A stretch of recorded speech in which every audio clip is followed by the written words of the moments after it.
అల్లారు ముద్దుగా పెంచుకున్న కూతుర్ని ఉన్నత చదువులు చదివిస్తే చివరికి అమ్మానాన్నలను కూడా కాదని ప్రేమించిన వాడితో వెళ్లిపోయింది. బాగా చదువుకున్నవాడు లక్షల్లో జీతం వచ్చే అబ్బాయిని కూతురుకు కట్టబెట్టి ఆమె మంచి భవిష్యత్తుకు భరోసా కల్పించాలనుకున్న ఆ కన్న తండ్రికి కడుపుకోతే మిగిలింది. ఇక వివరాల్లోకి వెళితే సిరిసిల్ల పట్టణంలోని చిలువేరి మురళి కూతురు చిలువేరి అనూష బీటెక్ మొదటి సంవత్సరం చదువుతోంది. ఈ క్రమంలోనే కాలేజీలో ఓ అబ్బాయితో పరిచయం ఏర్పడి అది కాస్త ప్రేమగా మారింది.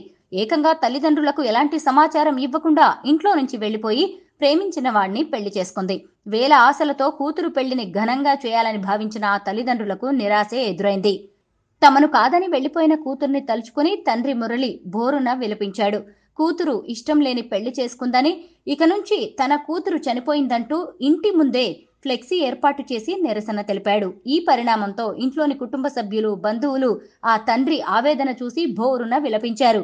ఈ కష్టం పగవాడికి కూడా రాకూడదంటూ కన్నీరు మున్నీరయ్యారు. అమ్మలారా, అక్కలారా, అయ్యలారా, నా బిడ్డ పోయింది. నా బిడ్డను ఓ దొంగలు మోసం చేసిరు, ట్రాప్ చేసిరు. నా అమ్మాయిని ట్రాప్ చేసి మోసం చేసిరు. అమ్మలారా, అక్కలారా, నా బిడ్డ పోయింది. నా బిడ్డకు నా చుట్టే ఉండి నా కళ్ళు పొలిసాటి చేసిర్రు. అమ్మలారా, బిడ్డలారా, నా బిడ్డను బీటెక్ అని మంచి కాలేజీలో చదివించిన అమ్మలారా, అయ్యా ఇట్లాంటి బిడ్డలను మీ పిల్లలకు అన్యాయం చేసుకోకూరి. అయ్యలారా, అమ్మలారా, బిడ్డ ఇట్లాంటి బతుకులు మీరు బతకాలి, తల్లిదండ్రులకు అన్యాయం చేయకూరి. అమ్మా దండం పెడతా, నీ కాలు మొక్కుతా. అమ్మలారా, అయ్యలారా, బిడ్డలను ఖరాబ్ చేసుకోకూరి. అయ్యా దండం పెడతా.